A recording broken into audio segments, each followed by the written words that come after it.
When Jake came home early, he found his wife, Emily, with his best friend in their bedroom. Instead of screaming or crying, he quietly disappeared into the night, igniting a cold thirst for revenge. In this story of betrayal and revenge, no one goes unpunished. But can Jake find peace by destroying their lives legally? Jake Murray pulled into the driveway of his cozy suburban home in Seattle, the rain drumming a relentless beat against the roof of his beat-up Ford. It was just past 6 p.m., earlier than usual for the 35-year-old architect, but a canceled meeting had freed up his evening. He'd texted Emily, his wife of 5 years, to let her know he'd be home soon. No reply, but that wasn't unusual. She was probably busy with dinner, her signature chili simmering on the stove, filling the house with warmth. That's how it had been since they moved here 3 years ago, a steady, predictable rhythm to their life. Or so he thought. The streetlights flickered through the drizzle as he stepped out, his boots splashing in shallow puddles. The house loomed ahead, its windows dark. No glow from the living room, no hum of life. Just an eerie stillness that prickled the back of his neck. He shook it off. Maybe she'd fallen asleep after a long day at the marketing firm. Key in hand, he pushed the front door open and stepped inside. The silence hit him like a wall. No clatter of pots, no soft murmur of the TV, nothing. Just the faint drip of the rain outside. "Em," he called, his voice echoing in the empty hall. No answer. He dropped his keys on the side table, loosening his tie as he glanced around. Her coat hung by the door, her sneakers neatly lined up beneath it. She was home. So why did it feel like she wasn't? A sound, soft, muffled, drifted from upstairs. Jake froze, his pulse kicking up a notch. It was a whisper, a sigh, something he couldn't quite place. His stomach twisted, a gnawing instinct clawing at him. He took the stairs slowly, each creak of the wood amplifying the thudding in his chest. The bedroom door at the end of the hall was cracked open, a sliver of dim light spilling out. He edged closer, holding his breath. Through the gap, he caught the reflection in the full-length mirror across the room. Emily, his Emily, was there, her auburn hair spilling over the pillows. But she wasn't alone. Tangled in the sheets beside her was Tyler, his best friend since college, the guy who'd stood beside him at their wedding, grinning as he toasted their future. Tyler's hands were on her, their laughter low and intimate, oblivious to the world crumbling just beyond the door. Jake's world tilted, his fists clenched, nails biting into his palms as a white-hot rage surged through him. He could have stormed in, ripped Tyler off her, screamed until his throat bled. But something colder took root instead, a sharp, jagged clarity slicing through the haze of betrayal. No, he wouldn't give them the satisfaction of a scene. He wouldn't let them see him break. He backed away, silent as a shadow, retreating down the stairs. The air felt thick, suffocating, but he forced himself to breathe, to think. Grabbing his keys, he slipped out into the night, the rain soaking through his shirt as he stood by his car. He didn't get in. Not yet. He closed his eyes, letting the image of them sear into his mind, fuel for what came next. Revenge wouldn't be loud or messy. It'd be precise, devastating, and they'd never see it coming. The next morning, Jake woke to the sound of rain still tapping against the windows, a gray haze cloaking Seattle. He'd slept in his car, parked a few blocks away, the cold leather seat stiff against his back. His phone buzzed, Emily's name flashing on the screen. "Where are you? Missed you last night." The lie twisted in his gut like a knife, but he swallowed it down. He typed back, "Early meeting. Be home soon. Game on." He pulled into the driveway, just as the sun peeked through the clouds, painting the house in a mocking golden glow. Inside, Emily was in the kitchen, humming over a sizzling pan of bacon like nothing had changed. She turned, her hazel eyes bright with that practiced warmth he used to adore. "Morning, babe," she chirped, sliding a plate his way. "You look tired." "Rough night." "Yeah," he said, forcing a smile as he took a sip of coffee. "Work's been a lot." She nodded, oblivious, her fingers brushing his arm. He let her play the doting wife, every touch a spark to the fuse he was lighting. She thought she'd gotten away with it. She was wrong. By noon, Jake had a plan. If he wanted to dismantle Emily and Tyler, he'd hit them where it hurt most, their lives, their lies, piece by piece. He started with Kate, Tyler's wife. She was 32, a soft-spoken artist with a quiet strength he'd always admired. They'd met a dozen times at barbecues and game nights, her dry wit a counterpoint to Tyler's loud charm. If anyone deserved the truth, it was her. He texted her from a cafe downtown, the clink of cups and hum of chatter masking his racing thoughts. Hey, Kate. Been a while. Coffee at Pike Place? Could use a friendly face. Her reply came fast. Sure, I'd love that. 2 p.m. Perfect. He arrived early, snagging a corner table with a view of the bustling market.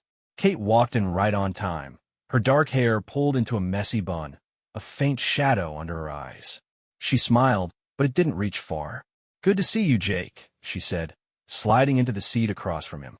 How's everything? Busy, he replied, keeping it light. You? She shrugged, stirring her latte. Same. Tyler's been distracted. Work, I guess. Her voice dipped, a crack he could pry open. Funny, he said casually, leaning back. Emily's been pulling late nights, too. Must be something in the air. Kate's spoon paused mid-stir, her brow furrowing just enough to show the seed had landed. He didn't push, let her chew on it. Back home, Jake turned to Emily's weak spot, her job. She was a rising star at a marketing firm, all ambition and polish. He logged into their shared laptop. Her password hadn't changed in years, and drafted an email from a fake client address he'd set up. Disappointed with Emily Murray's recent work. Errors cost us thousands. Expecting accountability. He sent it to her boss, BCCing himself, then deleted the evidence. Step 1. That night, Emily came home rattled. Some jerk complained about me today, she muttered, pouring wine with a shaky hand. Could tank my promotion. Rough, Jake said, feigning sympathy as he watched her unravel. Meanwhile, Kate texted, Can we meet again? Something's off. He grinned into the dark. The dominoes were falling. The rain had eased into a drizzle by the time Jake met Kate again, this time at a quiet park near Lake Union. It was late afternoon, the sky a bruised purple, the air thick with the scent of wet grass. Kate stood by a bench, arms crossed, her expression tight. She didn't waste time. Jake, she said as he approached, her voice low but steady. I checked Tyler's phone last night. Found pics of him and Emily. Hotel rooms, dinners, months of it. What the hell's going on? Jake's pulse spiked, but he kept his face neutral. He planned to nudge her toward suspicion, not hand her the smoking gun. This was better, faster. I caught them too, he admitted, meeting her gaze. 2 nights ago in my house. Our bed. Her eyes widened, then narrowed, a storm brewing behind them. You knew, she asked sharp. Not till then, he said. But I'm not letting it slide. They think they're untouchable. They're not. Kate paced, her boots scuffing the gravel. I've been blind, she muttered. He's been distant, late nights, excuses. I thought it was his gallery deal.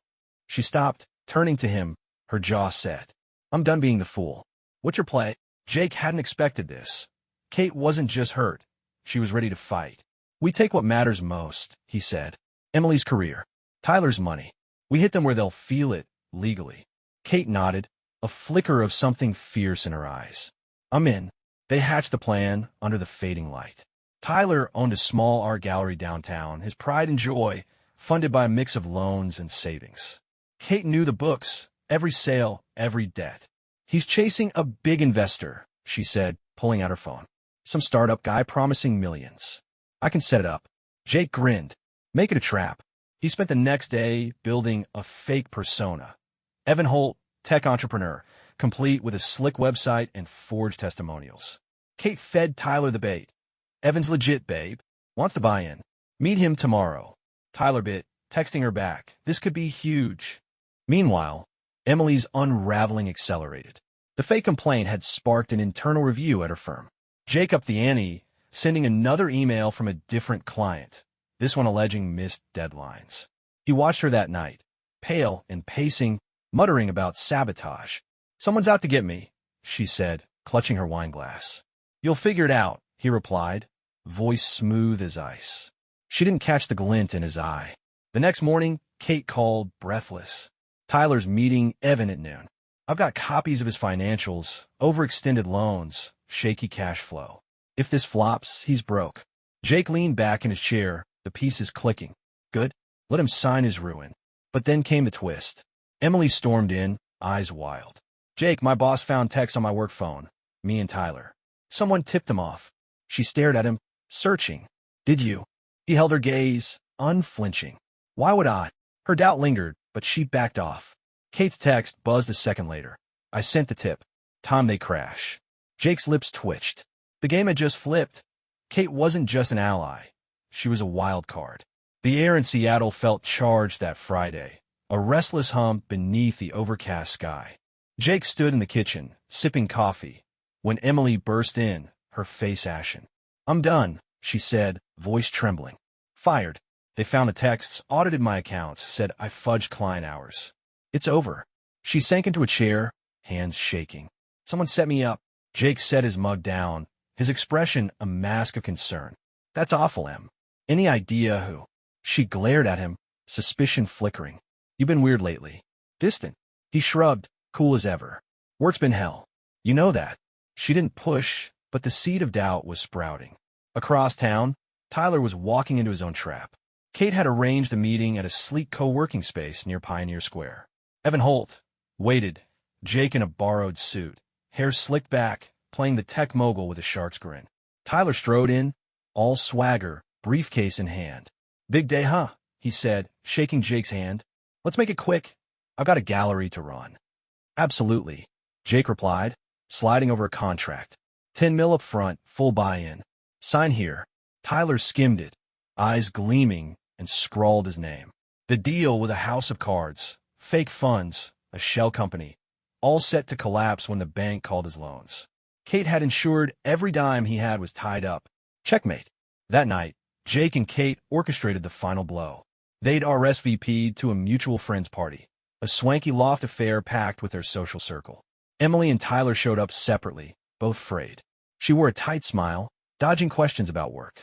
He bragged about his investor, oblivious to the axe hovering. Jake mingled, calm as a predator, while Kate slipped a USB into the host's laptop. Midway through, the room dimmed, and a projector flickered to life. Gasps rippled as photos flashed on the wall. Emily and Tyler in hotel lobbies, cozy dinners, stolen moments, time-stamped over months. A final slide blared in bold. Liars. Cheaters. Done. Silence crashed, then whispers exploded. Emily's face drained of color. Tyler's jaw dropped. What the hell? He stammered, spinning toward Jake. Who did this? Emily shrieked, eyes darting. Jake stepped forward, voice low but cutting. You did. Both of you. Tyler lunged, fury blazing, but Kate blocked him. Back off, she snapped. You're finished. She held up divorce papers, slapping them against his chest. Sign, or I take the house too. He staggered, the fight leaking out of him. Emily grabbed Jake's arm. You knew? You did this. He pulled free, meeting her stare. You betrayed me. I just returned the favor. The crowd parted as she stormed out, tears streaking her face. Tyler followed, head down, the room buzzing with their ruin. Kate met Jake's gaze, a nod of grim satisfaction passing between them. The truth was out, their lives in ashes, and not a single law broken. The fallout hit Seattle like a quiet storm in the days after the party. Jake woke to an empty house, Emily's side of the closet stripped bare. A note on the counter read, I'm gone. Don't look for me. He didn't plan to. Her career was toast.